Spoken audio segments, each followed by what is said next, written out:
O desejo de toda mulher. Um guia para cada esposo sobre como conquistar o coração de sua esposa.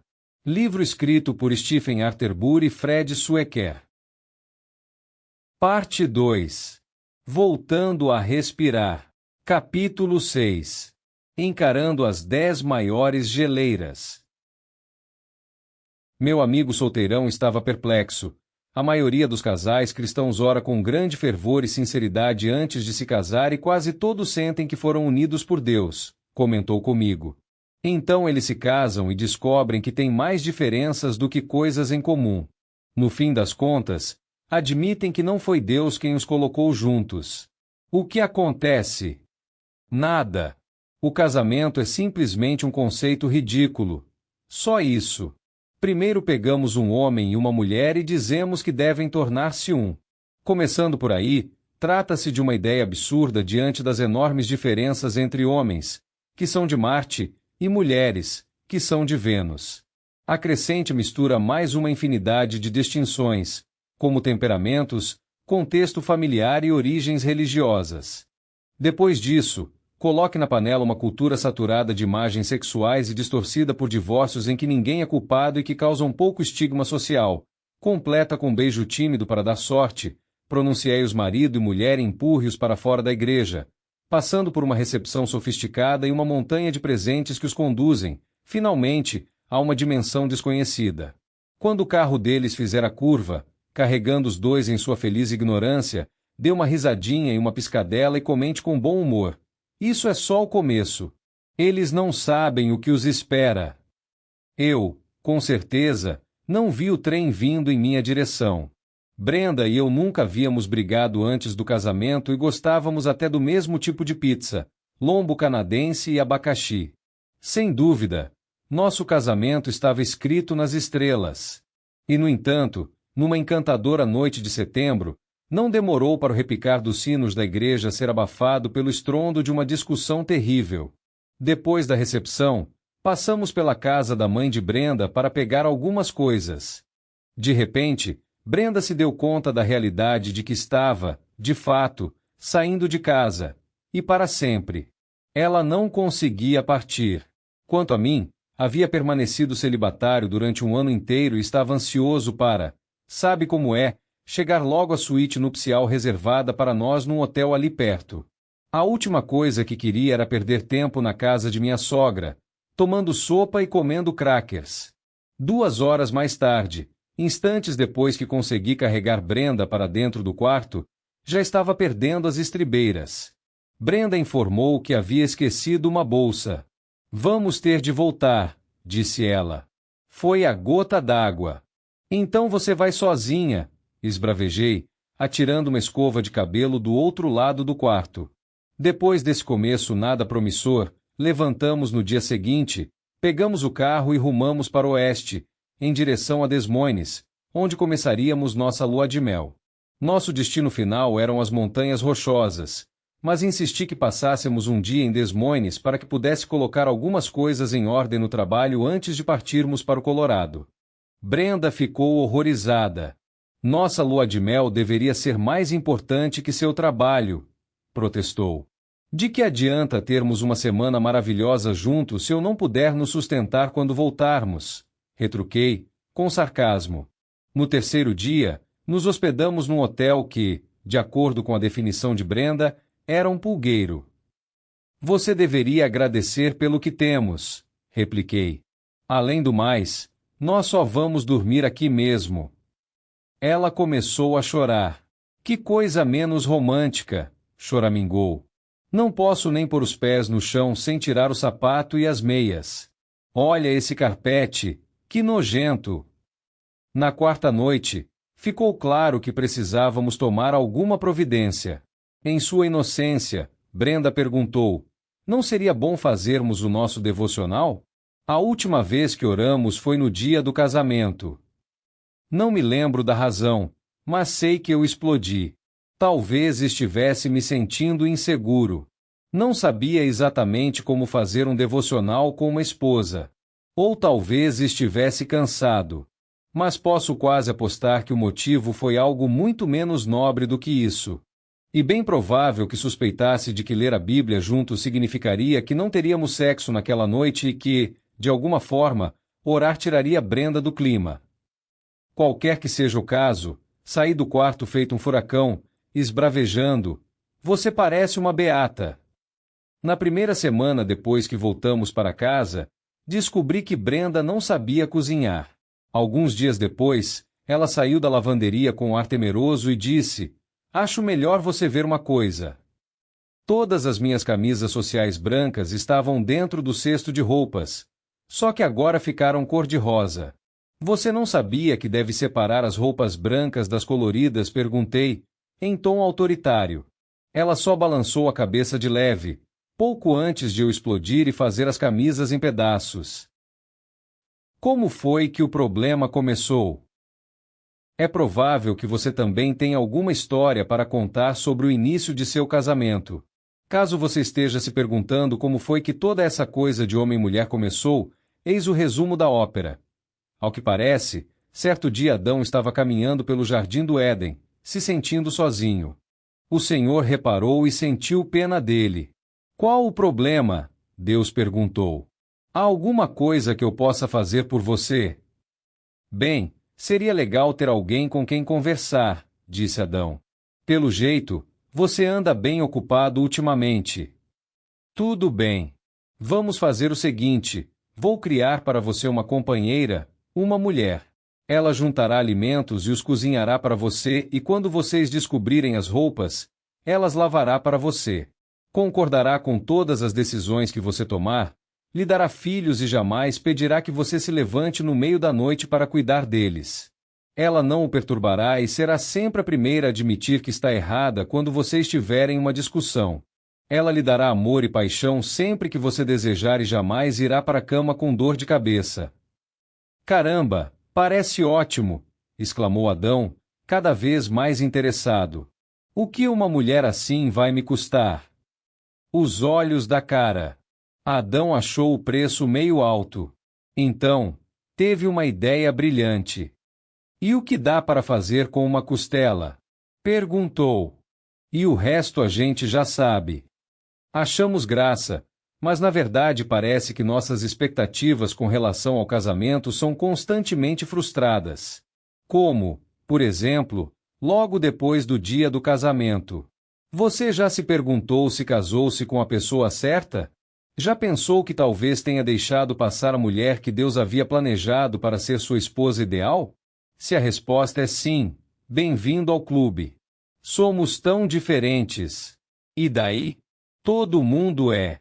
Uma vez que assimilamos essa verdade, alcançar a união conjugal parece uma missão impossível. Entramos em pânico, temos a impressão de que fomos logrados e talvez procuremos uma forma de negociar. No entanto, em Romanos capítulo 14, Paulo afirma que a compatibilidade não é, de maneira alguma, um pré-requisito para a união. As discussões e a incompatibilidade sempre farão parte do casamento. Por isso, é necessário que você seja um líder de coração terno, um homem capaz de abrir mão de seus direitos em favor da união. Mas a obstinação sempre aparece e serve de empecilho. Considere a seguinte passagem das Escrituras. Vieram a ele alguns fariseus e o experimentavam, perguntando: "É lícito ao marido repudiar a sua mulher por qualquer motivo?" Então, respondeu ele: "Não tendes lido que o Criador, desde o princípio, os fez homem e mulher e que disse: por esta causa deixará o homem pai e mãe e se unirá à sua mulher, tornando-se os dois uma só carne? De modo que já não são mais dois, porém uma só carne. Portanto, o que Deus ajuntou não o separe o homem." Replicaram-lhe: "Por que mandou, então, Moisés dar carta de divórcio e repudiar?" Respondeu-lhe Jesus: "Por causa da dureza do vosso coração é que Moisés vos permitiu repudiar vossa mulher. Entretanto, não foi assim desde o princípio." Mateus capítulo 19 versículos 3 a 8. Observe que não são nossas diferenças irreconciliáveis que poderiam servir de empecilho para amarmos nossas esposas como a nós mesmos. Antes, é nossa própria falta de disposição. O que acontece com os homens? Por que não amamos nossas esposas? Por que temos um coração tão endurecido? Para começar, somos seres do sexo masculino. Nós, homens, somos diferentes das mulheres e existem algumas qualidades do nosso ser e da maneira como nos relacionamos com as mulheres e com o casamento que precisamos entender e confrontar. Podemos chamar essas características de geleiras em potencial no casamento, pois sua tendência é esfriar o movimento contínuo de afeto no relacionamento. Não é que, por natureza, as mulheres sejam melhores do que nós. Porém, ao ler a seguinte lista de 10 características que os homens costumam trazer para o casamento, você verá como elas podem tornar extremamente difícil amarmos como Cristo amou. 1. Os homens são rebeldes por natureza. Tudo bem que Eva foi a primeira a ser enganada no jardim do Éden, mas Adão, por sua vez, sabia que comer do fruto era errado e ainda assim o fez. Desde então, ao longo dos milênios, os filhos de Adão, ou seja, nós, têm se mostrado igualmente rebeldes, escolhendo fazer as coisas a seu próprio modo e com uma intensidade muito maior do que aquela manifestada pela maioria das mulheres, como pode ser visto, por exemplo, nos índices de criminalidade muito mais elevados entre homens do que entre mulheres. Não demora para que consideremos uma vida normal algo entediante. Por natureza, nos cansamos rapidamente de nos sujeitar às necessidades e à essência de nossas companheiras. Preferimos que as coisas sejam feitas do nosso jeito, que é mais interessante. 2. O ego do homem é maior e mais frágil do que o da mulher. A fragilidade de nosso ego também serve de empecilho para a união e a intimidade. Nas palavras de Tracy, quase tudo em nosso casamento é plano ou desejo de Gil. Ele nunca demonstra seus sentimentos mais profundos, e não posso dizer que, em algum momento, tenha sentido uma união plena com ele. Certa vez, ele disse: se eu me abrisse e mostrasse meus sentimentos para você, ficaria vulnerável. Ao mesmo tempo que devemos dar espaço para que os dons de nossas esposas se desenvolvam, nosso ego frágil pode facilmente considerar uma ameaça essa expressão dos dons superiores dela.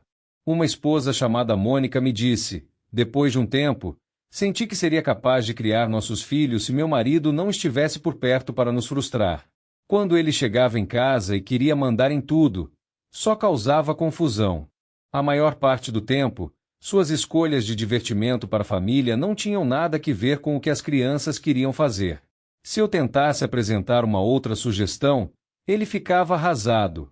Isso me levou a assumir ainda mais o controle ao tentar deixar tudo planejado de antemão. Estava apenas tentando ajudá-lo a ser um pai melhor. Além disso, parecia mais do que natural que eu escolhesse as atividades da família, uma vez que sabia dos horários de todos. Mas ele não via as coisas por esse ângulo e dizia que eu tinha uma compulsão por exercer controle. Isso me deixava zangada e era difícil pensar em nós dois como companheiros, trabalhando juntos. 3. De certo modo, os homens são menos sensíveis às necessidades de outros.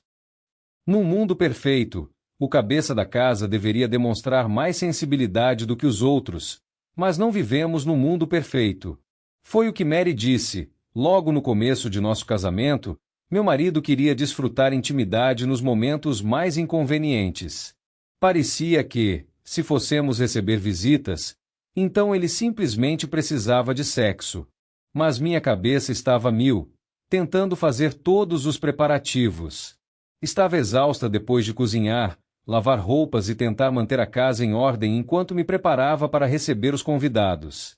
De repente, eu o encontrava deitado no quarto, feito uma aranha esperando que eu fosse suprir suas necessidades. Ele nunca percebia que eu precisava da ajuda dele ou que seria melhor esperarmos até mais tarde, depois que as visitas fossem embora.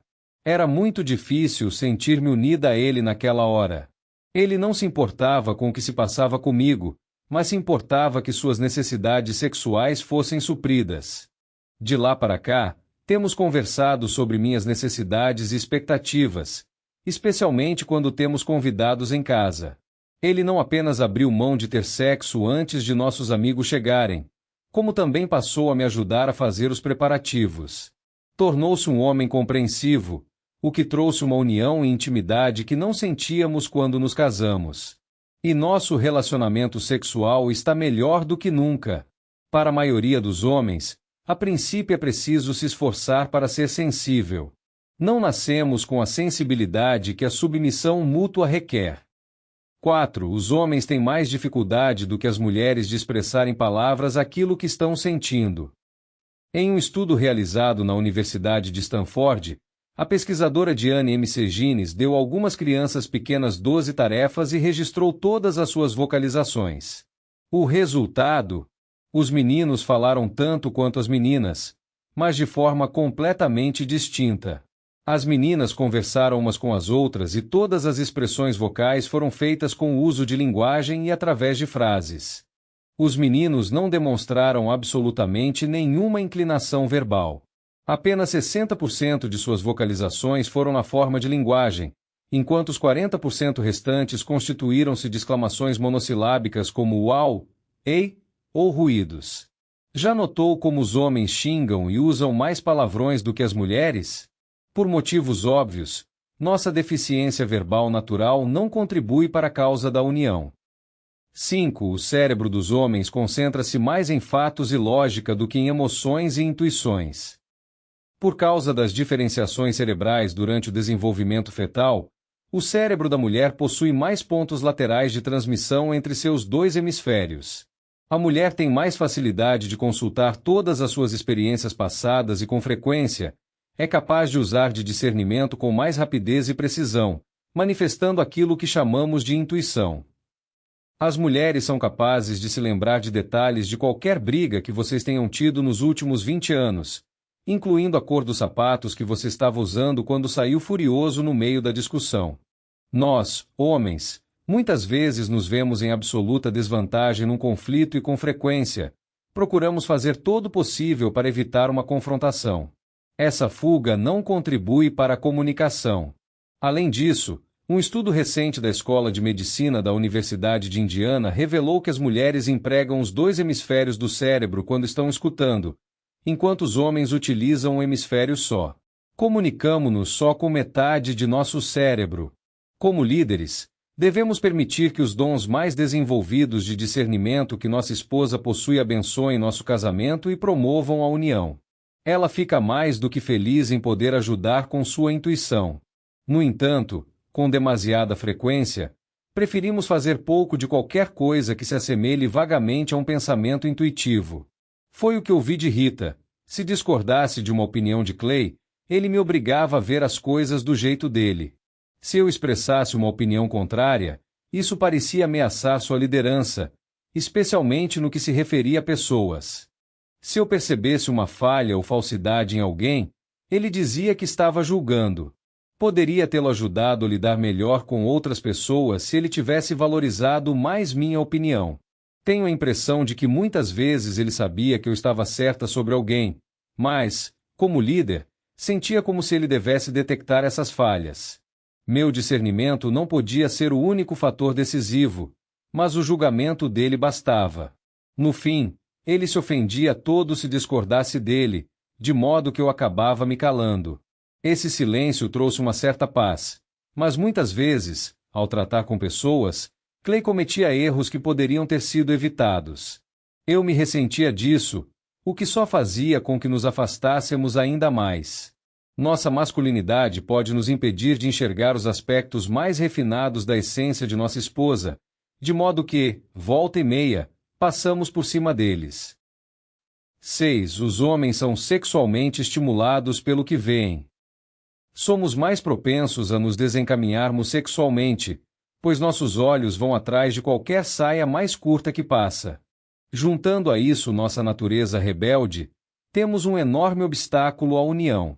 Numa tentativa de descrever a sexualidade masculina, uma esposa chamada Debbie foi sucinta: os homens são os porcos, uma acusação um tanto apropriada.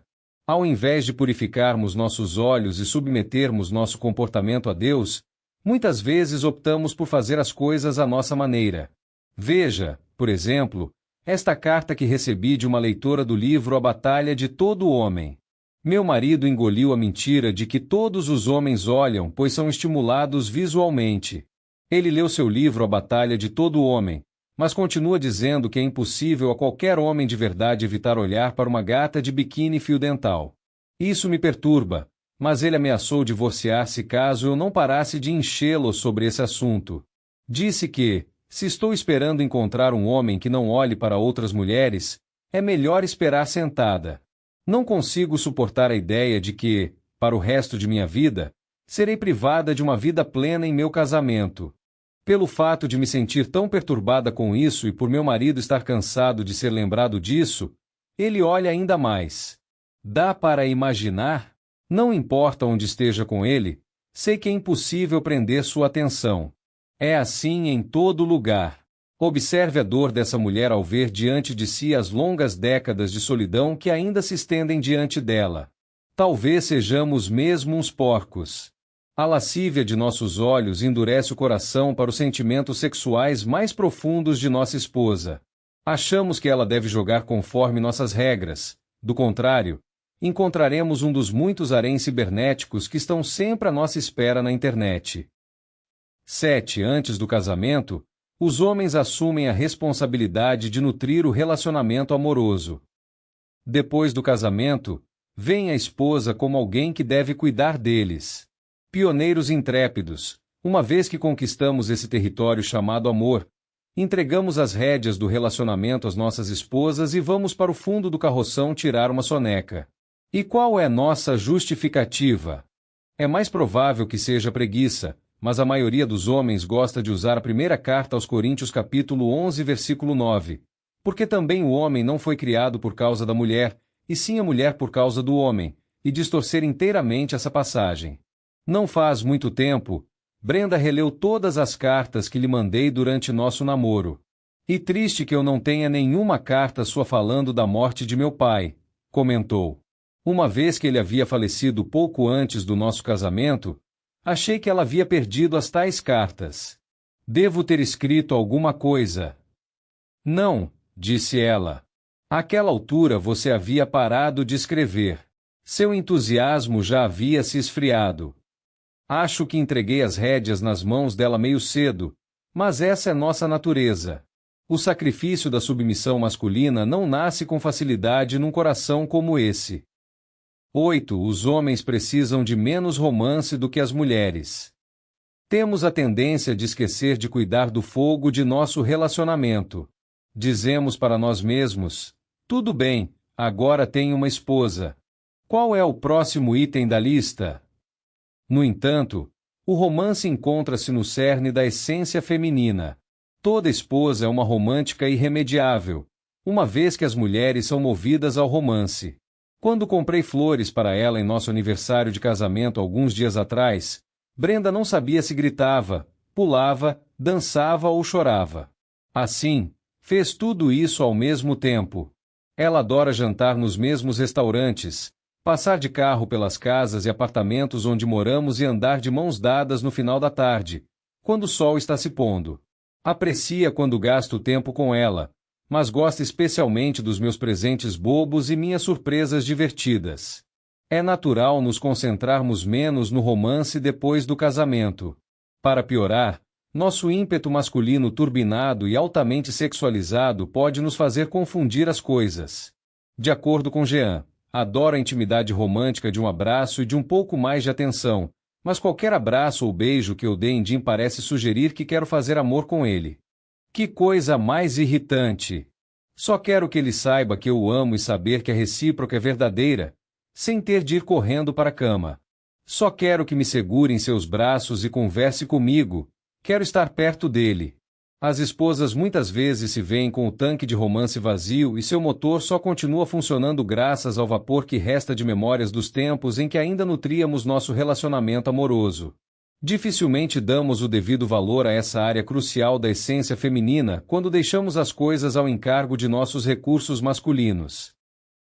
9. O homem usa seu trabalho para defender-se da inferioridade. Uma esposa normalmente usa seu marido para defender-se da inferioridade, de modo que é natural dar mais valor ao seu relacionamento conjugal do que o marido. A união não ocupa o centro da atenção dele. Certo dia, fui visitar o escritório de Jeff. Conversávamos tranquilamente quando, de repente, seu rosto se iluminou e ele disse: "Você quer ver minhas metas para a empresa?" Cheio de orgulho, Tirou da gaveta uma pasta enorme e a abriu. Encontrou o resumo de seu planejamento para os próximos 7 anos. Havia descrito em detalhes as metas de vendas e responsabilidades, os equipamentos que gostaria de adquirir e seus planos de construir um prédio para os escritórios. Em páginas a fio, relacionou os objetivos anuais, mensais e semanais que teriam de ser alcançados para concretizar todos aqueles objetivos importantes.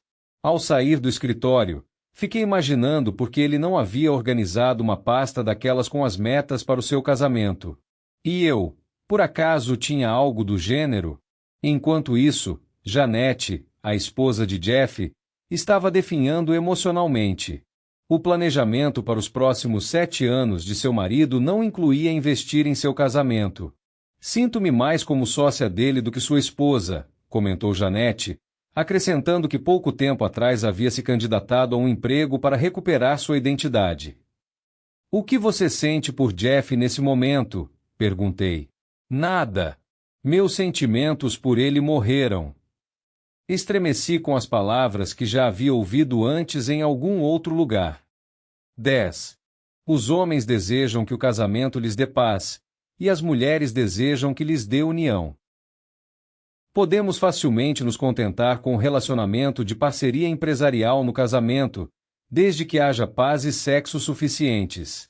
Esse tipo de casamento, porém, é um bolo só de chocolate. Veja o que Jane Fonda disse, na revista Good News Keeping de novembro de 2000, quando lhe perguntaram: o que você aprendeu sobre si mesma e sobre os homens? Por uma questão de sobrevivência, minha geração aceitou essa ideia de que devemos reprimir nossas próprias necessidades a fim de permanecer numa relação com o homem. Sou a pessoa ideal para dizer isso, pois já fui casada 3 vezes. Não é que os homens sejam maldosos ou perversos. A educação que receberam é que os levou a isso. Você pode ter poder político ou expressão profissional, como é o meu caso. Mas perde sua voz e voto por trás das portas fechadas de seu lar, que é o seu relacionamento mais importante. Ninguém me disse para agir dessa forma em relação aos homens. Isso foi gravado em nossa mente e coração, que estamos sendo egoístas se dissermos coisas como: isso me magoa, não quero fazer isso ou preciso de um tempo sozinha. Apesar de seus maridos se sentirem bem consigo mesmos, Jane estava só. Ela atribui o problema à sua geração, mas, para nossa humilhação como homens, as mulheres de todas as gerações dizem a mesma coisa. Ao invés de irmos além de nossa preferência masculina pela paz ao invés da união, em nosso egoísmo, nos acomodamos com aquilo que consideramos mais confortável.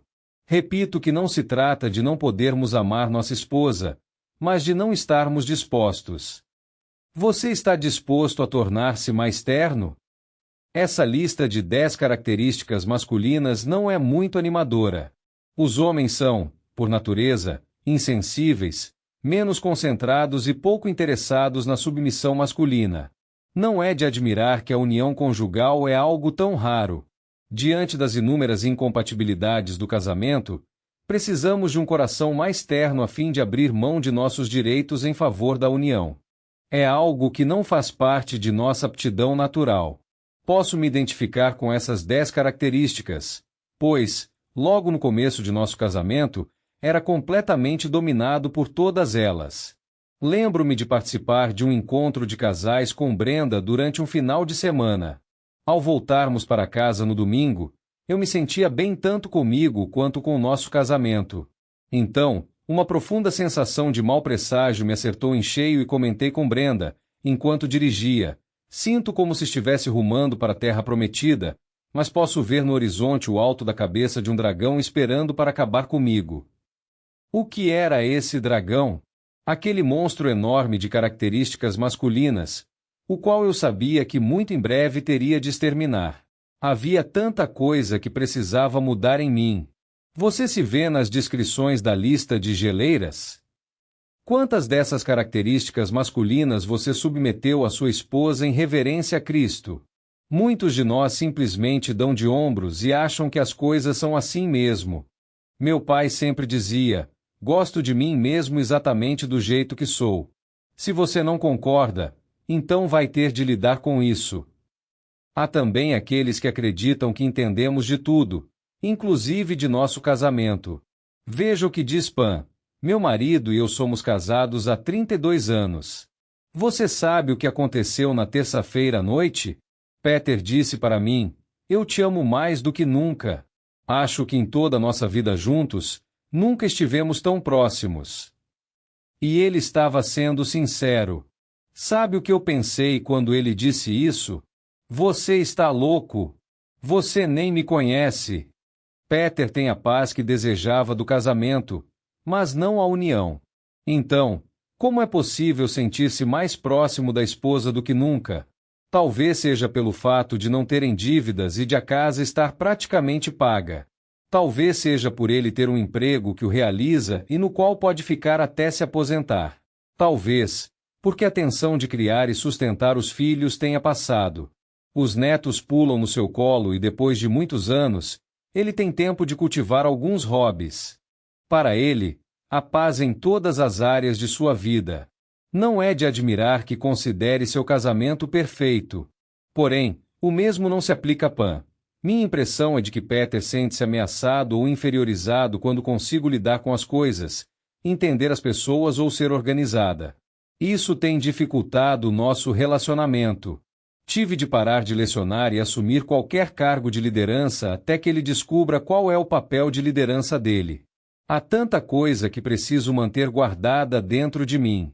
Poderia ter sido de grande ajuda para ele ao longo dos anos e poderíamos ter sido muito mais próximos. Infelizmente, Peter não enxerga que ele deseja paz, ao invés de união, e nossa cegueira endurece o coração. Não é que sejamos deliberadamente maldosos. O problema é que não conseguimos ver as coisas com muita clareza em função daquelas características naturais que relacionei anteriormente. Essa cegueira é resultado de todo o nosso histórico de vida. Temos poucos exemplos a seguir, poucos homens que se dignaram a viver em submissão mútua com a esposa. Se 84% da nossa turma não faz a mínima ideia de como desenvolver a intimidade no casamento, como tentar encontrar um grande número de homens que o fazem? Exemplos à parte. E quanto a você? Tem dificuldade de enxergar certas coisas em decorrência daquelas 10 características? Se esse é o caso, como você pode saber? Alguém tem de lhe dizer. Alguns anos atrás, Deus tocou minha vida de maneira muito clara, levando um profundo crescimento cristão. Esse processo teve início quando senti que logo assumiria um papel de liderança mais visível dentro da igreja. Desejava saber se havia partes de meu caráter que eu não estava enxergando e que poderiam enfraquecer de alguma forma minha liderança. Assim, fiz a seguinte pergunta a 4 homens. Que traços ou características você vê em mim que poderiam me impedir de tornar-me um líder eficaz nesta igreja? Decidi perguntar a um pastor e a um diácono que me conheciam bem e a outro pastor e a outro diácono que me conheciam superficialmente. Imaginei que assim poderia ter uma ideia mais clara de meus pontos fortes e fracos. O resultado foi animador e também arrasador. Os 4 homens citaram exatamente a mesma falha em minha pessoa. Consideraram-me distante e inacessível. Essa informação me deixou arrasado, pois sabia que se os 4 podiam ver tal característica, então o mesmo se aplicava a 98% do resto da raça humana. Todo aquele tempo, essas falhas de caráter haviam sido óbvias para todos, menos para mim. Que humilhação! Porém, saber a verdade também foi bastante animador, pois a partir de então, pela graça de Deus, poderia tratar disso. Você se arriscou e foi corajoso, exclamou Brenda. Eu jamais seria capaz de fazer uma coisa dessas. Mas para mim não pareceu algo corajoso. Se eu desejava liderar, precisava saber a verdade. Eram coisas para as quais eu estava cego. De que outra maneira poderia descobrir a verdade, se não perguntando? Saber a verdade é metade da batalha. Ao invés de assumirmos presunçosamente o papel de líderes conjugais, achando que somos um presente de Deus para nossas esposas, devemos ajustar nossa maneira de pensar de modo que corresponda mais à realidade de que o casamento irá exigir um bocado de mudanças da nossa parte. Como descobrir esses pontos que você não consegue enxergar? Você faz parte dos 84% que não estão vivendo em união com sua esposa? Perguntar a outros não é a única forma de descobrir esse tipo de coisa. Você pode perguntar a si mesmo. Quando ouve aquelas músicas românticas antigas e pensa nas letras, você sempre vê sua esposa ou pensa em alguma namorada do passado distante ou beldade recente do escritório? Quando canta junto com o rádio enquanto dirige, está cantando única e exclusivamente para sua esposa? Talvez o melhor caminho para chegar à verdade seja perguntar à sua esposa, como eu perguntei àqueles 4 homens. Criamos uma série de questões que você pode copiar e entregar à sua esposa. Mas coloque o capacete, pois quando as mulheres leem essa lista, às vezes ficam zangadas. Em outras ocasiões, choram copiosamente ao ver o que perderam em seu relacionamento com o marido. Pode crer que sabemos disso por experiência própria. Você é corajoso e ousado o suficiente para fazer essas perguntas à sua esposa? Nós achamos que sim. Uma avaliação da liderança do marido. Sua avaliação da nossa união. Em sua opinião, o que cria mais impasses entre nós? Como lido com esses impasses? Nesses casos, é frequente eu resolver o impasse de modo que favoreça meus próprios interesses? Minha abordagem afeta nossa união? 2. Quais são as atitudes da minha parte que passam por cima de quem você é, da essência de sua alma? Em minhas decisões, costumo respeitar e honrar a essência de sua alma tanto quanto a minha? Pareço mais um pai tentando convencer você a aceitar meus pontos de vista ou mais um coerdeiro procurando compreendê-la? 3. Quais são as atitudes da minha parte que impedem você de se sentir plenamente unida a mim? De que maneira isso afeta sua relação comigo? 4. Você acredita que temos uma união mais íntima? Em que pontos ela se rompe? Entendo qual é meu papel nesse rompimento e estou me esforçando para mudar isso. Sua avaliação da minha liderança espiritual. 5. Qual de nós dois tem maior conhecimento da palavra de Deus? Como você se sente com isso? De que maneira isso afeta sua união comigo? 6. Quando as falhas de caráter aparecem, qual de nós se submete mais rapidamente às Escrituras e procura mudar? Há falhas de caráter em mim que tenho adiado para resolver? Há outras de que tenho me recusado a tratar? O que isso revela sobre meu amor por você? 7. Qual de nós dois é mais rápido na hora de perdoar? Quem é mais rápido na hora de pedir perdão? De que modo isso afeta seu sentimento de união comigo? 8. Qual de nós é mais constante em suas orações e devocionais? Qual de nós se sente mais à vontade nos devocionais que fazemos como casal? E como família? Isso afeta nossa união? 9. Ao longo dos anos, a temperatura espiritual de nosso relacionamento tem subido ou descido? Minha liderança tem conduzido você a um nível cada vez mais elevado? Me mostro resistente quando você procura elevar nossos padrões de comportamento? Sua avaliação da ternura de meu coração. 10. Quando chegamos a um impasse, qual de nós dois cede com mais frequência? 11. Qual de nós dois gosta mais de se sacrificar e servir? Tem uma atitude positiva quando estou servindo? 12. Quem sofre mais inconveniências em nosso relacionamento, você ou eu? 13. Quem é o principal servo de nossa família, o melhor exemplo de serviço? 14. Suponhamos que nosso pastor lhe diga: quero indicar seu marido para diácono ou presbítero. Quais seriam suas ressalvas quanto ao caráter dele? O que você responderia? 15. Deus a chamou para submeter-se à minha autoridade. Meu estilo de liderança deve facilitar sua submissão. É isso o que acontece? Sua avaliação de mim como servo. 16. Até que ponto compreendo que meu tempo, na verdade, não me pertence? E comum eu tomar decisões unilaterais com referência ao meu tempo? 17. Até que ponto compreendo que não tenho direito de tomar decisões unilaterais sobre ir a um jogo de futebol, trabalhar, sair com meus amigos, etc. 18. Você acredita que procurei verdadeiramente conhecer você ao longo dos anos e mudar meus comportamentos e decisões a fim de respeitar aquilo que descobri a seu respeito? 19. A maior parte de meu prestígio e autoestima vem de meu sucesso como líder e marido em casa ou de meu trabalho e outras conquistas? 20. Tenho aprendido com rapidez novas maneiras de servi-la melhor e dar-lhe mais liberdade em nosso relacionamento e nosso lar? 21. Dedico-me de todo o coração a ajudá-la a ter uma vida plena e se desenvolver dentro de nosso casamento? Ou você sente que está carregando sobre seus ombros a maior parte das responsabilidades de nosso casamento e família? 22. Dou espaço para você desenvolver seus dons e ministérios?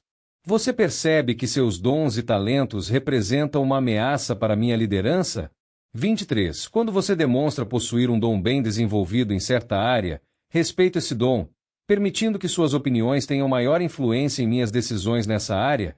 24. Sou paciente com suas fraquezas, como sou com minhas próprias, e em amor, as compenso com minhas virtudes ou costumo julgá-la por suas falhas? 25. Você sente liberdade em confrontar os pecados em minha vida ou fico tão ofendido que você prefere nem se dar ao trabalho? Perguntas para reflexão e discussão.